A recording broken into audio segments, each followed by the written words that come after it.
Hello, कैसे हैं आप लोग। पिछले टॉपिक में हम लोगों ने शेरशाह सूरी के बारे में पढ़ा था, ठीक है।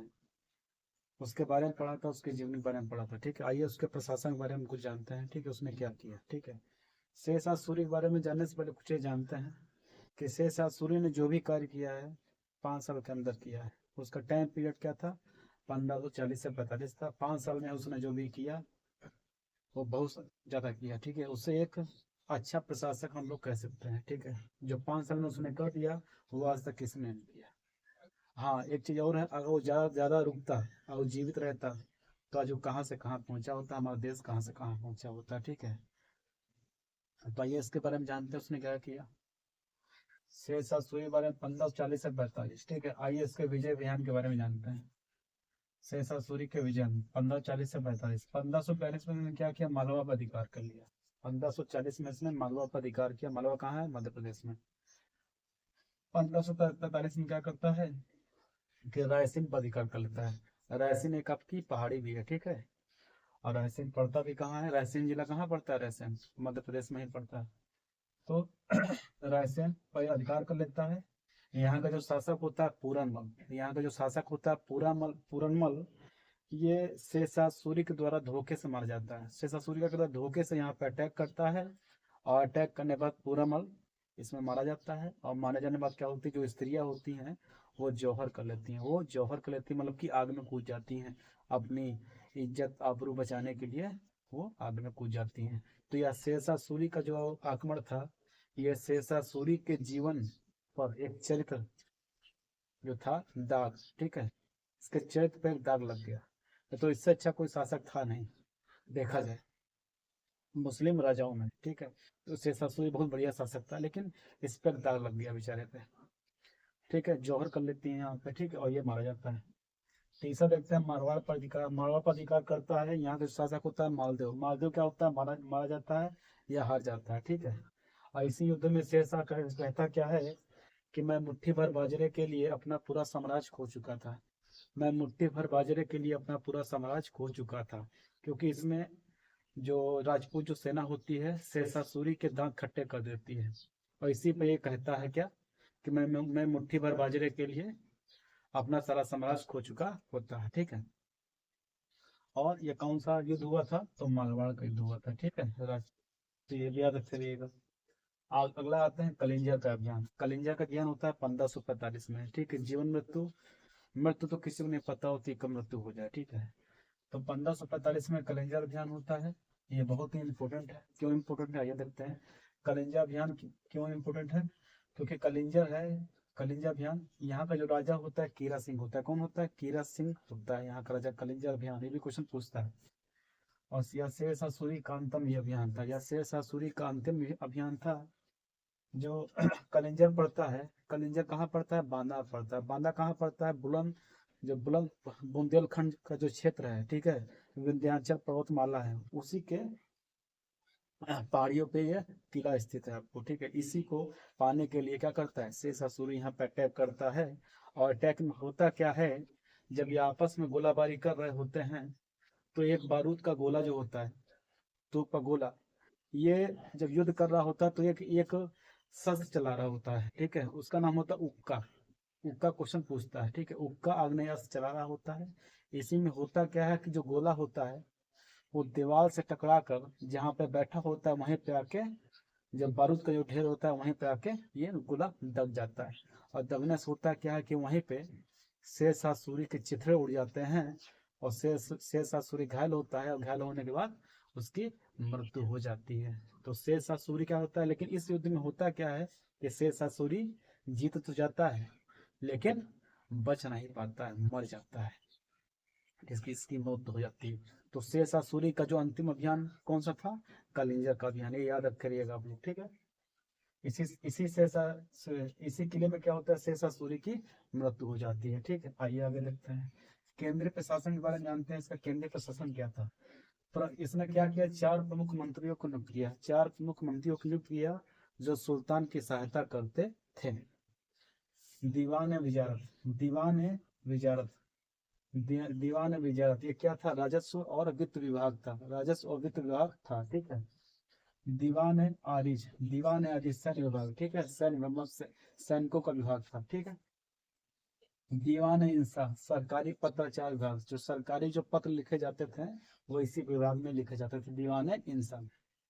और चौथा था आपका दीवान रिसालत, ये विदेश मंत्रालय था, जो विदेश मतलब क्या, अपने देश से बाहर, अफगानिस्तान हो गया, ठीक है, और विदेश हो गए आपके, ठीक है, नेपाल श्रीलंका से मान लीजिए हिंदी, तो विदेश मंत्रालय था। आइए सैन्य संगठन के बारे में जानते हैं, इसकी सैन्य संगठन क्या थी। तो इसकी सैन्य संगठन मतलब क्या था, इसकी जो सेना जो थी वो केंद्रीय सेना थी, क्या थी, केंद्रीय सेंट्रल, ठीक है, फोर्स थी इसकी। इसने क्या किया, सैनिकों को नकद वेतन देना चालू कर दिया, सैनिकों को नकद वेतन देना चालू किया, ठीक है। इसने एकता मतलब भूमि और जागीरें नहीं दी, ठीक है, रियासतें नहीं दी, और रियासतें देता तो जो सैनिक थे उनके मन में लालच आता, और वो क्या करते हैं कुछ भी कर सकते थे, अटैक भी कर सकते थे, ठीक है, मनमाना कार्य करते हैं लोग। तो इसने क्या किया, सैनिकों को नकद वेतन दिया कि नकद वेतन देंगे तो तुरंत क्या रहेगा, सेना हमारे लिए खड़ी रहेगी, ठीक है, याद रखिएगा। और तीसरा क्या किया, दाग या हुलिया प्रथा को उसने प्रारंभ कराया। ये जो तीनों आप देख रहे हैं, ये अलाउद्दीन खिलजी ने पहले शुरू कर दिया था, ठीक है। तो अलाउद्दीन खिलजी की जो सैन्य प्रशासन होता है ये कॉपी करता है, अपनाता है, ठीक है। आगे चल के अकबर भी इसको अपनाएगा, ठीक है ना, याद रखिएगा। तो अपनाता है और दाग या हुलिया प्रथा को लिखना चालू करता है, मतलब कि किसी घोड़े को हम दाग देंगे तो वही घोड़ा रहेगा, कोई दूसरा घोड़ा नहीं आएगा। किसी सैनिक को हम चिन्हित कर देंगे तो वही सैनिक रहेगा, कोई दूसरी सैनिक भेष बदल के नहीं आएगा। तो ये कार्य करता है कौन, शेरशाह सूरी। इससे पहले अलाउद्दीन खिलजी ने कर दिया था ये कार्य। मापन प्रणाली जानते हैं, मापन प्रणाली, जो मापन प्रणाली का जो अधिकारी होता था वो कौन था, किसको नियुक्त किया गया था, तो अहमद खान को। अहमद खान को मापन प्रणाली का अधिकारी नियुक्त किया गया था। इसने क्या किया था, भूमि की माप के लिए, भूमि की माप मतलब का पैमाइश कराना, भूमि की पैमाइश कराने के लिए इसने क्या किया, सिकंदरी गज या सन की डंडी का इस्तेमाल किया, सन की डंडी, ठीक है, डंडी होती थी जो भूमि को नापती थी, ठीक है, मेजरमेंट करती थी। तो उसने क्या किया, सिकंदरी गज या सन की डंडी का प्रयोग किया। कितने अंकों की थी ये भी क्वेश्चन पूछता है, तो 32 अंकों की थी, 32 में अंक बने हुए थे, ठीक है, तो ये भी पूछता है। अब इसने क्या किया, भूमि की पैमाइश कराई, इसने क्या कर दी, भूमि को पैमाइश कर मतलब भूमि का इसने मापन करा दिया। जैसे मान लो भूमि है पूरी, कितने बीघा जमीन है, तो उसने भूमि को इससे पैमाइश करा दी। और पैमाइश करने बाद करता है कि भूमि को बीघा के अकॉर्डिंग बीघा में विभाजित कर देता है। तो बीघा में विभाजित करने का सुल्तान कौन सा था, शेरशाह सूरी, ठीक है। तो उसने क्या किया, भूमि को बीघा में विभाजित कर दिया। तो ये कार्य करता है कौन, शेरशाह सूरी। इसने जाप्ती प्रणाली को शुरू किया, इसने जाप्ती प्रणाली को शुरू किया। और इसने क्या किया, जो टैक्स जो था, टैक्स टैक्स क्या बोलते हैं, कर बोलते हैं, इसने 1/3 कर दिया, 1/3 मतलब 1/3 कर दिया इसने टैक्स, ठीक है। और नेक्स्ट है अनाज की ताली, अनाज दर, जो अनाज जो होते थे राशन वासन, तो अनाज की दर की तालिका या फसल दल की सूची को तैयार किसने कराया, मतलब जितना अनाज रहेगा या फसल जो रहेगी, तो फसल की जो सूची होती है, लिस्ट होती है, उसको इसने तैयार कराया, ठीक है।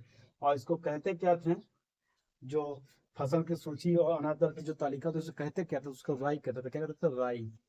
राई कहते थे, रे कहते थे, कहीं कहीं राय भी मिलता है, ठीक है। तो तीन चीजें इसे कहते थे। इतना हो गया।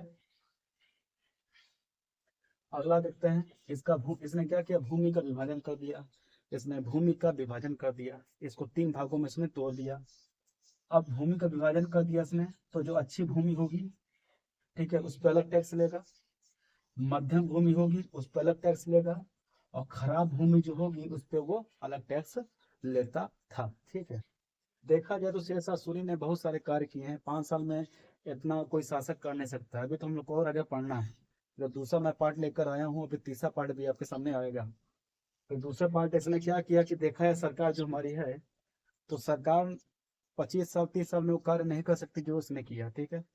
हम लोग क्या करते हैं, सरकार बनाते हैं कि नगर पालिका हो गई, नगर पंचायती हो गई, हम लोग क्या चाहते हैं, उनको वोट देते हैं, उनको जिताते हैं, और चाहते हैं कि अच्छी सुविधाएं उनको मिले। लेकिन सुविधाएं उनको मिल नहीं पाती, नाली नहीं मिल पाती है, ठीक है, अच्छी सड़कें नहीं मिल पाती हैं, ठीक है। लेकिन इसने क्या किया, इसने ऐसा कार्य किया कि जनता इसको याद करती है। और इसी की जो व्यवस्थाएं को देखते हुए आज अपने इतिहास में या कोर्ट कचहरी आप देखते हैं, उसमें सब चीज़ें चल रही हैं, ठीक है। इसी की चीज़ें, इसी के द्वारा बनाई गई चीज़ें चल रही हैं। तो ये शेरशाह सूरी का दूसरा पार्ट था, ठीक है। आशा करते हैं कि आपको वीडियो मेरा समझ में आया होगा और कंटेंट मेरा पसंद आ रहा है, तो आप अपने दोस्तों में या फिर और आपके नज़र में जो भी मित्र लोग हैं, उनको आप इस चैनल को आप सब्सक्राइब करा दीजिए, ठीक है। इसको करिए और इसको आगे से आगे बढ़ाइए, ठीक है। जितना आप आगे बढ़ाएंगे उतना ही मुझे मोटिवेशन मिलेगा, ठीक है। और नोटिफिकेशन नोटिफिकेशन बेल हमारी है, ठीक है, उस पर आप इसको ऑन करेंगे और आप चैनल को सब्सक्राइब कर देंगे, ठीक है। तो इसको सब्सक्राइब करिए, ठीक है, इसको आगे बढ़ाइए और मैं ऐसे ऐसे वीडियो आपको लाता रहूँगा। इसको 2-3 वीडियो मेरे आप देख लेंगे, इससे बाहरी कोई क्वेश्चन नहीं पूछेगा, इसकी मैं गारंटी देता हूँ, ठीक है। तो इसको आप लोग पढ़ लीजिएगा, समझ लीजिएगा, जो चिन्ह है तो कमेंट बॉक्स में आप लोग मैसेज डाल सकते हैं, ठीक है, कमेंट कर सकते हैं। तो मैं उस पर वीडियो भी लेके आऊँगा, बताऊँगा उसके बारे में। तो आशा करते सबको समझ में आया होगा, ठीक है। तो आज के लिए इतना ही, और फिर हम लोग मिलेंगे बाद में, ठीक है।